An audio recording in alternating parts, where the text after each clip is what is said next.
najlakše je reći nešto ružno, najlakše je zažmuriti kad je nekome teško i okrenuti glavu, a najteže je uraditi nešto tako malo za nas, a za nekog drugog može da bude jako. Vi se svi sigurno sećate da je 3. novembra 2010. godine Kraljevo pogodio jedan katastrofalan zemljotres.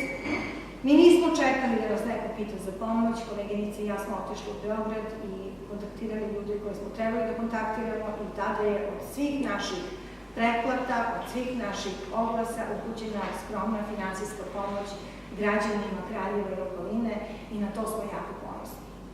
Jer ono što ne smemo da zaboravimo, kada smo prvi put predstavili ideju o Zora magazinu, mi smo kontaktirali one koje znamo i one koji neko drugi zna. Niko nije čekao neka duboka, velika, dugačka objašnjenja šta će biti Zora magazin i kako će ono izgledati. Verujte mi, ja kao glavni i odgovorni urednik i kao idejni tvorac čitavog ovog magazina, ni ja nisam bila sasvim sigurna kako će izgledati ovaj prvi broj, ova fantastična priča od ideje do realizacije. Stigle su uplate na naš žiro račun od čitalaca, neke smo prepoznali, neke nikada imena nismo čuli.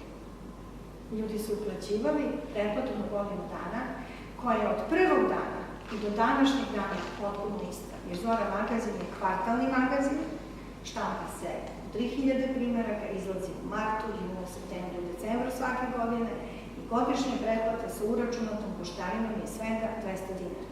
200 krvuna, izvinite. Ako su ti ljudi koji nas nisu znali mogli da nam veruju i da veruju u naš projekat i da uplate svojih 200 kruna, zašto mi kao jedan magazin tada tog 3. novembra 2010. godine ne bismo mogli da pomognemo onima kojima je tada pomoć bila najpotrebnija. Zora magazin se trudi da začuva u zakonu. Tako je, trudimo se da proslavimo svoj rođendan sa svojim čitaocima, organizujemo određena dešavanja, ali prošle godine smo napravili jedan jedinstven koncert u AVF-u na Svea Vege. Za tu priliku smo pozvali gospodina Radeta Radivojevića, Sanju Kiserović i Čedu Markovića, koji su pred našom publikom izveli koncert pod nazivom Srpske pesme za novi milenijum.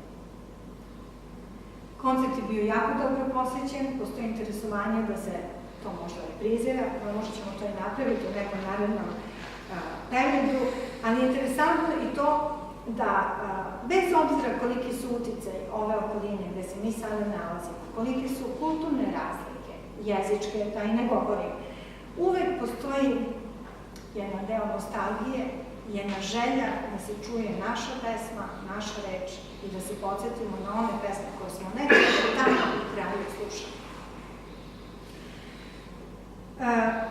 Ono što moram da kažem, to je da bez pomoći ljudi koji su prepoznali našu ideju, mi danas ne bismo bili ovo što jesmo. Ne smemo da zaboravimo sve one naše pretplatnike od samog početka, ali isto tako na veliku hvalu upućujemo gospodinu Stamenku Kandiću, koji je odmah istog trenutka postao naš sponsor i do današnjeg dana on jeste naš generalni sponsor. Zatim gospodinu Jovici Andonovu, štampani Čubure u Beogradu, u kojoj se štampa Zora magazin, Jugoslovenskom majnom transportu JAG Beograd, koji je bio zvanični prevoznik Zora magazina, Radio televiziji Srbije, RTS Beograd, gospođe Mitki Stojiković i firmi Milka Steb, gospođi Žani Bosanac, vlasnici rock kluba Meduza, gospodinu Srećku i Ljivi Sreć, vlasnicima firme Soft Clean i gospodinu Aleksandru Kunovcu, vlasniku firme Grovex iz Stockholma. Cilj nam je bio da, kao što rekoh, da